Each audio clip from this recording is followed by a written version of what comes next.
Uh, Today, we have kung merong semestral break sa may college, meron tayong series break. Okay? So, next week yung ating next series.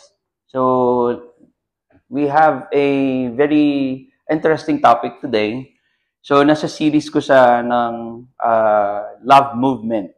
Okay? So, habang inaano nila. But today, the topic is about loving your enemies. Can you ask the person next to you, do you have enemies? So, I got it from the Romans chapter 12, verses 9 to 10, if you have your Bibles with you, okay? But that's not our main text for this morning, okay? So, the series is entitled Love Movement, okay? And the topic for today is loving your enemies. Yeah, love your enemies. Sino dito naka-experience na ng may makaaway? Okay. Sa school, sa family. Okay. For those who are first-timer, second-timer, do you have first-timer and second-timer today? Meron? Of course, nagbabalik. No, yung ating camper. Of course, Kuya Claude is here. Fresh from New Zealand. May dala ka ba kiwi? May dala kang kiwi? And of course, I think second time ni Iha, what's your name? Atara. Wow. And sino yun? Justin. Sino si Justin? Yung ating yung camper. Tama ba? Si Kuya Camper, Justin. Okay. Sorry yun lang talaga recall ko eh. So may camp. Tama ba, Kuya Justin? Okay. Now, let's go to ito yung aking verses from the series Love Movement, which is love must be sincere. Do you agree that love must be sincere? Yes! Pwedeng magmahal, no? Pero, pwedeng hindi maging sincere. Tama ba? You can love some people or somebody, but without sincerity in your hearts. Pero si Lord, nire-require niya that if you love somebody or if you love people, you must be sincere. And how do we do that? How can we show that our love sincere? Sabi doon, you hate what is evil and you cling to what is. Yun yung answer, nandun na. Huwag niyo nang pahirapan yung sarili niyo. Sabi ni Lord, you just hate what is evil and you cling to what is good. When you say cling, sa Tagalog, ano yun? Ha? Hawakan. Oops. Ayun. Ayan. Yung audio yan. Ayan. Humawak, kapitan. Yes. Cling. Di ba? Parang sa mag-asawa. Di ba? They're, not clingy, but they're cling to each other. Okay? Especially in the wedding. When they do the wine and the cake. No? Yung nagko-cross. It's a symbolism of clinging to each other. And not only that, be devoted to one another in love. And how do you do that? When you honor one another above yourselves. Okay? You can say, and you can maybe show that you love people or you love somebody. No? But if you really want to take the next, sabi nga, beyond, and yung sinasabi ni Lord, you need to put them above your, yan ba nangyayari? Lalo na pag gutom na kayo. Ilang kayo magkakapatid? Sino rito 4 or 5 sila na magkakapatid? 3.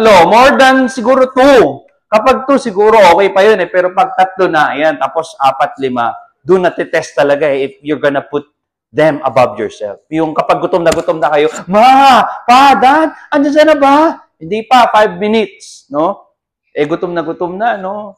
Tapos yung tipong, ang ulam pa, fried chicken. O kaya grilled chicken. Gutom na kayo. Diba? Tapos yung grilled chicken, may Mang Tomas na sauce. Meron ba kayo? Alam niyo yun, Mang Tomas sauce? Baka alam niyo lang, gravy, ha? Diba? Allergic? Wow, Grabe. Garlic paste daw. So, pag sinabing kainan na, pag 5 kayo, 4 kayo, 3 kayo, ano mangyayari? Can you do that? Na parang you allow them, sige, you go first. Tapos yung matitira sa'yo, ano na lang, yung behind ng chicken.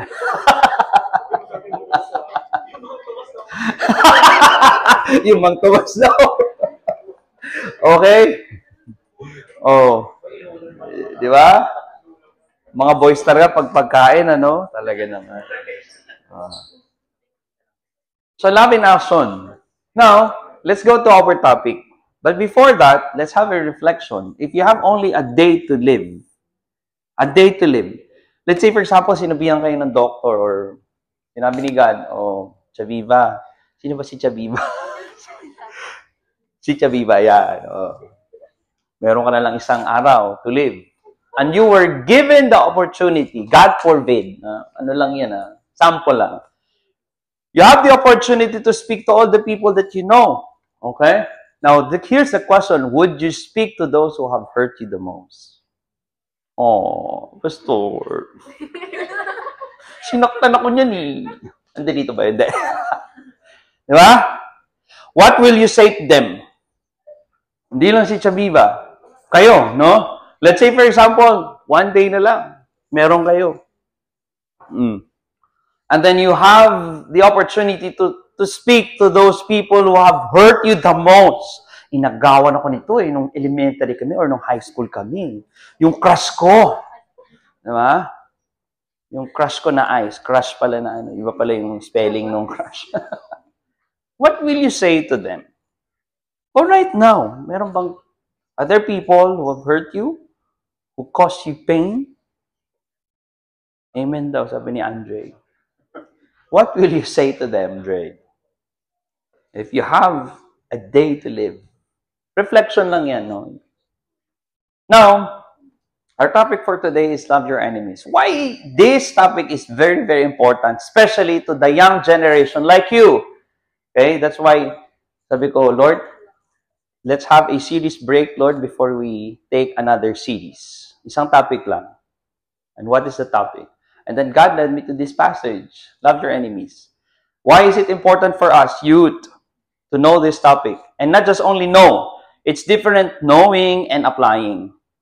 Mere knowing is just knowledge. But applying it, nilalakaran mo yun. Ibig sabihin, ina-apply mo. Let's say, for example, paglabas mo dyan, may kumaaway sa'yo or may nagsakit sa'yo or sinaktan ka niya. Can you apply this? Sabi dito, Jesus' teaching to love your enemies or our enemies is one of the most counterintuitive or countercultural commands in the Bible. Why? Because it's not easy to love your enemy. Madali ba, Kuya Jared? Mahalin? Is it easy to love your enemy? O, di ba? Atara, is it easy to love your enemy? No! Yes! It's not easy. Kapag ikaw lang. But without Jesus, it's impossible. But with God, it's all things possible. You always choose to forgive. You always choose to love, even though it's hard. Because it's not you anymore. It is no longer I who lives. Sino daw? Christ. Yun lagi i-remind mo sarili mo, babangga mo lagi sa scripture. Lord, sinaktan ako niyan eh. Inagawan ako niyan ng popsicle. But says, it is no longer you. It is Christ who lives in your heart, in your mind, everything. Pwedeng share. Di nilaan niya na lahat eh. Sige, sa'yo na lang. Yeah? But the question is, when you let go all the pain, all the hurts na binigay sa'yo ng tao, the question is, are you still willing to have the relationship? Yun yung mahirap eh. Di ba? Can you still go on, journeying with these people who have hurt you? I don't think so, Pastor. That's why this is very, very important. And this is countercultural commands. Okay? When you say commandment, do you have an option? No. It's a prerogative. You don't have any choice. You forgive. You love. For teens or for young people or almost mga young professional na, this can feel impossible, especially in a world full of conflict, full of drama, and bullying. Lalong-lalo na yung nauuso ngayon, yung pa-victim. Alam niyo yon? Siya na yung nanakit, siya na yung nang-agaw, siya na yung gumawa ng damage doon sa tao, pa-victim pa siya. Eh, bakit ako? Laging ganun. Why me? Diba? In English ko lang. But Jesus calls us, Counterflow, to be radical in love that shows the world something different. See Jesus when he ministered, when he lives, no? Nung nandito siya sa earth, ito laging ginagawa niya. He always go counterintuitive, countercultural. Kung ano yung ginagawa nung nakararami na hindi tama, taliwas yung gagawin niya doon. Sasalubungin niya yun. Head-on collision. Pag okay ang homosexual, aanuhin niya yun. Ano pa? Kapag okay ang premarital sex, babanggain niya yun. Now in your time, maybe not here.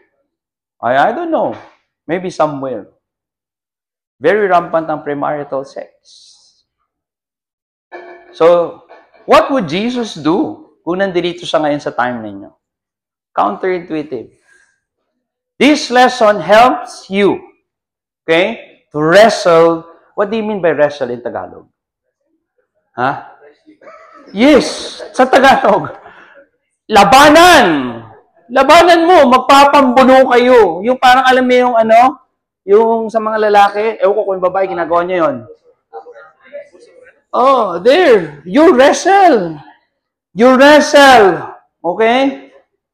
It helps you, this lesson, to wrestle what is truth, what is life, and what is light when it comes to God.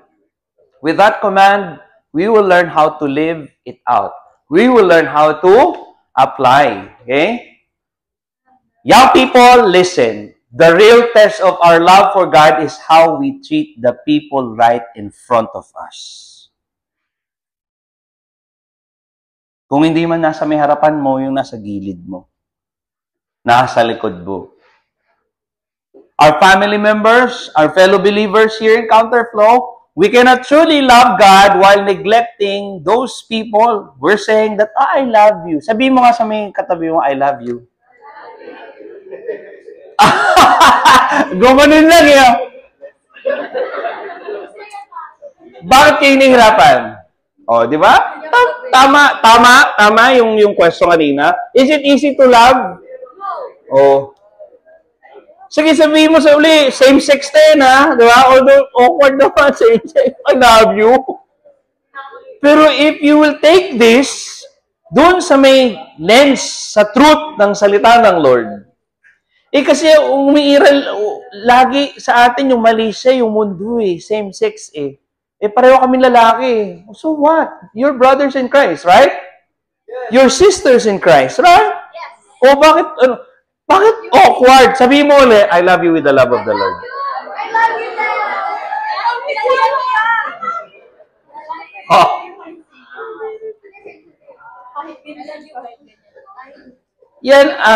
Yan ang katotohanan sa salita ng Lord. Ha? We cannot truly love God while neglecting to love those who are created in His image. Okay? Now, in your Bible, read Luke chapter 6, 27 to 31. Mas maganda siguro if you go to your small group. Sige, go to your small group and then read Luke 6, 27, 31. Go to your small group now. I give you 5 minutes. Go.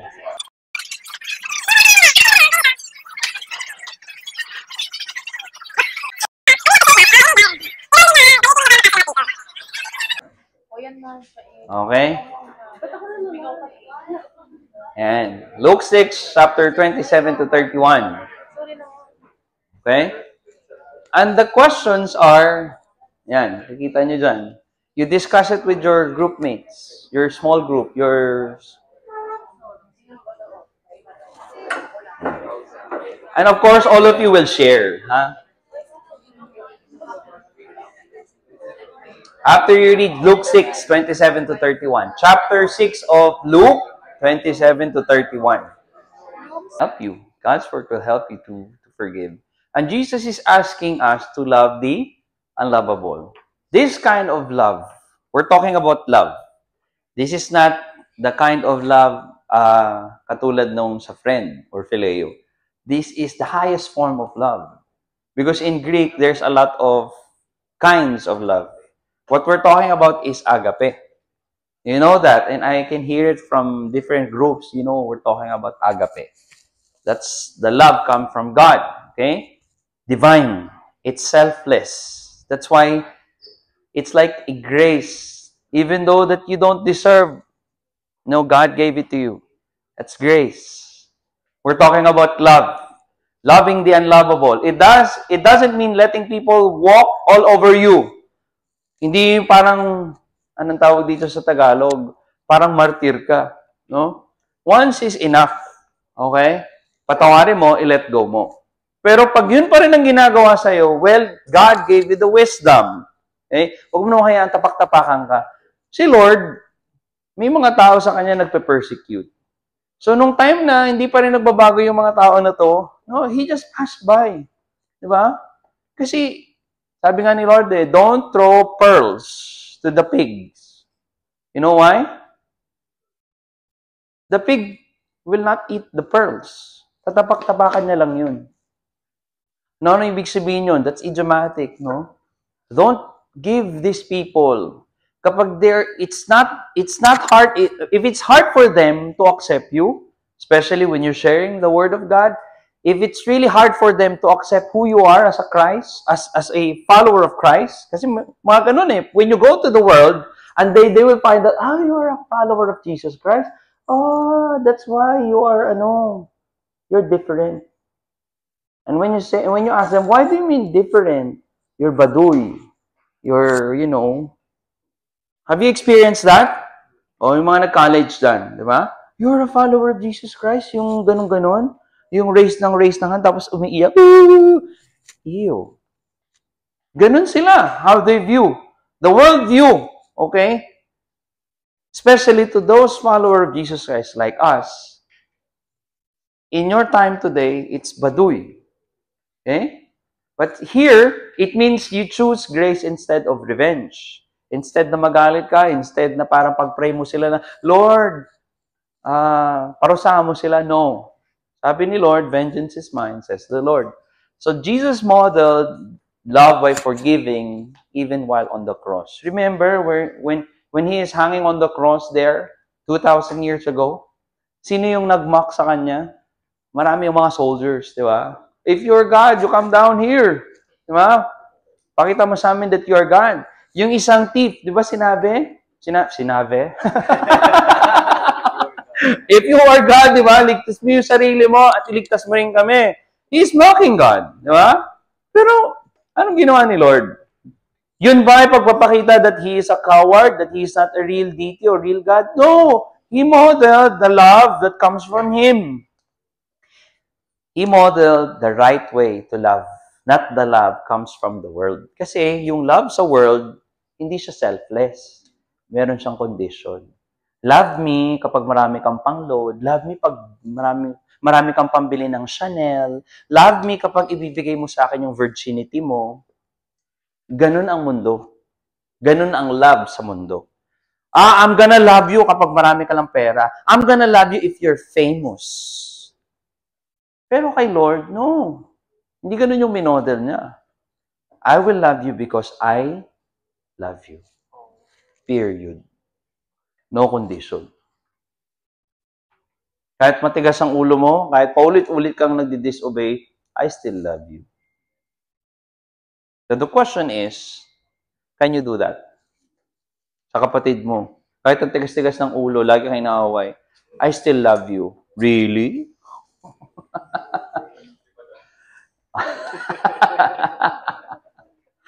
Okay? Make sense, guys? Now, sabi dyan, why is it so hard to love people who hurt us? Ha? It's normal na masaktan ka. No? It's normal kasi meron kang emotion. Pero wag mong kakalimutan that you are follower of Jesus Christ. Pakita mo sa kanila that you are living a good life. Abundance. John 10:10. Okay? I gave you life. Abundance. Now, sabi dito, what does doing good to those who hate you look like in real life? Sige nga, bigay kayo ng sample. Doon may saying na pag binatuan ng bato, batuin mo ng tinapay. That's one. O pag binato ka daw ng bread, No, bato. o pag pinato ka ng ano daw, Bato. ng bato, Batuin mo ng tinapay. batuin mo ng tinapay. Nasa loob daw ng garapon. Matigas. Basag pa yun. No. Erase.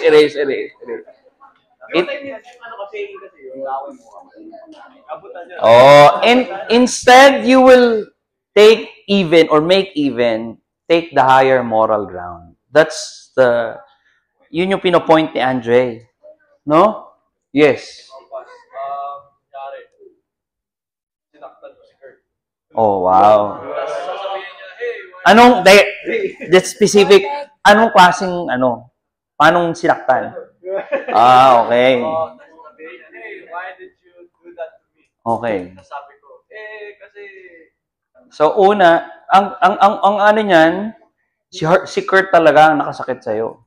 Tama ba? Kasi natadyak niya ako in a way na accidental lang. Aksidente lang. Ginantihan mo siya. Dapat yun. Dapat huwag ka matularan. Oh, yun. Ang tularan niyo si Kurt, di ba?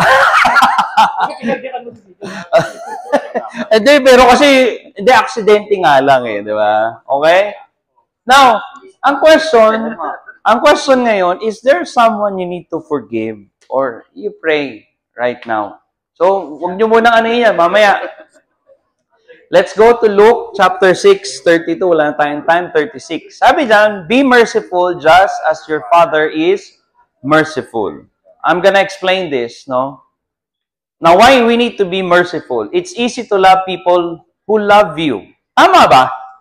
It's easy to follow those people who likes you. Okay? The challenge is loving when it's not returned. Pag sinuportahan mo, nung ikaw na, hindi ka sinuportahan, do you still love them? Are you gonna love them still? Kahit na, yun! Kasi God's mercy doesn't depend on our behavior. Okay? Hindi nakadepend doon sa behavior ng tao. Nakadepend yan doon sa may image mo. Ano image mo? That Jesus or God calls you to reflect the same mercy. God is merciful, therefore, we must be merciful. Mercy, meron bang mercy ang pangalan dito? Baka mamaya. Okay. Mercy is strength, not weakness. Let me just remind you. Okay? Being merciful is a strength, not a weakness. It takes courage to love like Jesus. Yung dinuraan ka na, yung tinadyakan ka na, yung sinuntok ka na, tama si CJ. Pero willing ka pa rin mag-forgive. Willing ka pa rin mahalin sila. Kaya nyo? Kaya? Amen. Parang galing sa ilong, Kaya, amen. Di ba? Yun. Kaya nyo, girls? Kaya? Kaya, mga besh? Let's go to the Hebrew and Greek meaning of the word mercy. Okay? In Hebrew, not kesed, it's hesed. If in the future, pag may pamilya na kayo, if you want to name your kid Hesed, ang ibig sabihin ng Hesed is loving kindness, Steadfast love or mercy? Hesed, ang tawag dyan. Hindi kesed, hesed. Okay? It denotes God's covenantal loyalty. Si Lord, loyal siya, gracious siya, compassionate siya, loving siya, kahit na tayo, matigas ang ulo natin. Patuloy tayong nagdi-disobey. Ganon, ibig sabihin ng hesed sa Old Testament. Kaya sabi sa Psalm 23 verse 6, surely goodness and hesed shall follow me all the days of my life. Now, how about in New Testament? Eleos, which means compassion or pity shown to someone in need, especially in a divine context. Katulad natin, okay? We need mercy from the Lord kasi papunta tayo sa punishment. And God shown His mercy through giving His only begotten Son. That is Jesus Christ. That's why blessed are the merciful, for they shall obtain mercy. Kapag ikaw merciful ka, sino yung mercy na ma-obtain mo? Yung mercy ba na meaning na compassionate, steadfast? Sino yon? Person yung sinasabi dyan. Si Jesus daw. You shall obtain mercy. Sino yon? Si Jesus.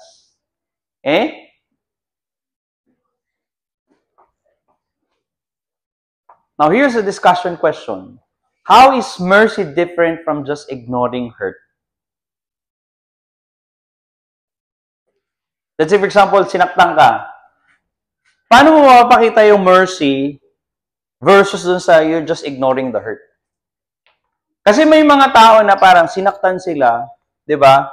You will just ignore the hurt. Pero, hindi mo napapansinin yung tao. Sinaktan ako ng tao na yun. Kaya pag magkikita kayo sa may church, let's say, for example, kaaway ko si Jael.